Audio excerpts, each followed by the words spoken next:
Hey guys, Matt Bell here with Electric Violin Shop. One of the most common questions we get, especially from people that are new to the electric violin world, is do I need a preamp? I've been Googling and everybody says I need a preamp with this instrument. The answer is it depends. So we want to teach you a couple things about what it depends on and how you can tell whether you need a preamp or not. And then that way you'll be able to make an informed decision. This is part one of a two-part mini-series. The second one, we're going to demonstrate a couple of different preamps that we have. So maybe look for that part two if you want to hear the difference between a couple of different preamps. The first thing is, what does a preamp do? It boosts the impedance of your instrument. And gosh, what is impedance? We'll get to that in just a second. It cleans up your signal, so you've got a cleaner signal that can be better processed by either your effects or your amplifier or your sound person. And it allows you to sculpt your tone, maybe with treble or bass or mids or some of those things. So what is impedance? We asked about that. Without getting too deep into the science behind this, it is essentially, look at that picture of the hose there. It's that. It's the ability of your signal to force its way through a circuit. A high impedance is a low ability to force its way through a circuit. And if you've got a high impedance instrument and you're plugging into a low impedance input, you're going to get exactly what we see here. It's just going to be a trickle of sound. Your signal's not going to be crisp. It's not going to be round. It's not going to be fat. It's going to be kind of thin and reedy sounding. So again, that's basically what impedance is. High impedance is a low ability to push its way through a circuit.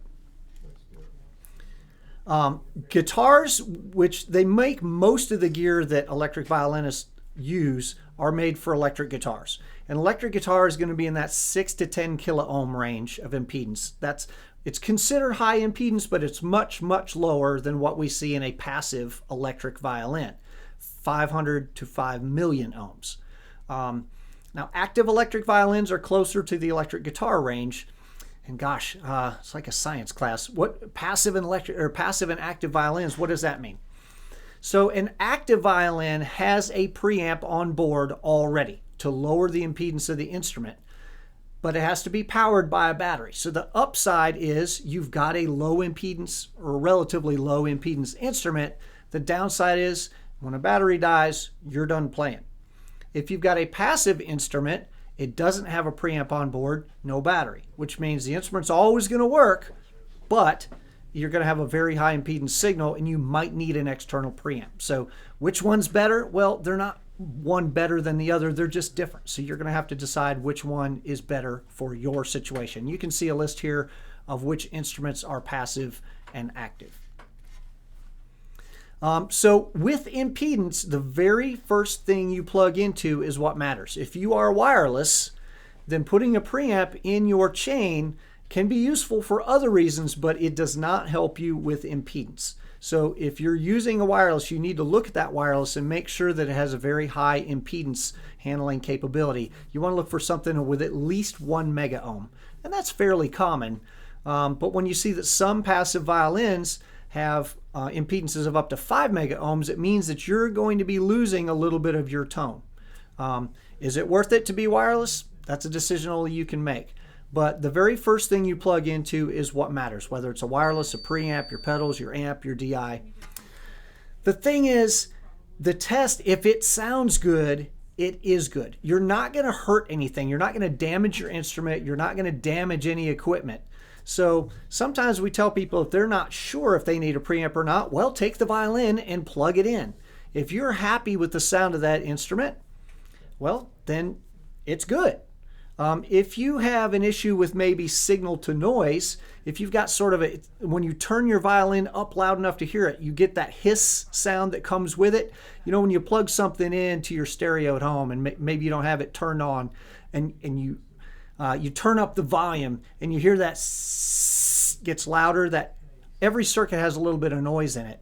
And the thing that a preamp does is it increases the signal to noise ratio, so you can turn your instrument up without also turning that noise up. So that's one indication that you might need a preamp, if you've got a lot of hiss with your instrument when you turn it up. The other thing a preamp can do is EQ, and we're not going to get real deep into that here, but we'll say that it's treble and bass that allows you to make your instrument brighter or darker. Preamps generally have some knobs in there that help you make those adjustments. Any circuit that you run your instrument through is going to color the tone, and preamps actually do that on purpose. Each one is going to have a little bit different thing that it adds to your tone.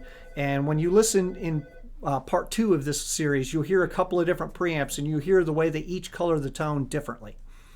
Level control is another thing they can do, and it allows you to turn your signal up or down that you're going to be sending to your amp or your pedals or your sound person. And then occasionally you'll get a preamp that has some other features, like maybe it's got a tuner in it, it's got a boost button, it's got maybe some acoustic simulation, maybe it's got 2 inputs and outputs, so you could mix your mandolin and your violin together. Those are a couple other features that we typically see in preamps. What does a preamp not do? They generally don't have any effects in them. So if you're looking for reverb, delay, distortion, all that, that's going to be separate from the preamp. And the other thing, even though it's got the word amp in the word preamp, it is not an amplifier. It doesn't have a speaker. It doesn't allow anybody around you to hear you. This just, it basically processes your signal to make it a better signal for the amplifier that's downstream. So where do I put my preamp in my signal chain? If it's for impedance reasons, you got to put it first. Remember, it's the very first thing you plug into is what matters.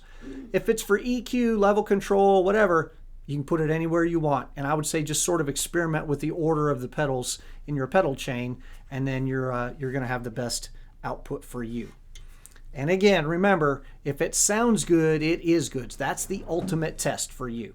Okay, so I hope that helps you to be a little bit better educated about preamps and whether you may or may not need one. If you want to hear some different preamps and see the ones that we carry, part 2 of this video, there's going to be a link in the description. All right, thanks for watching.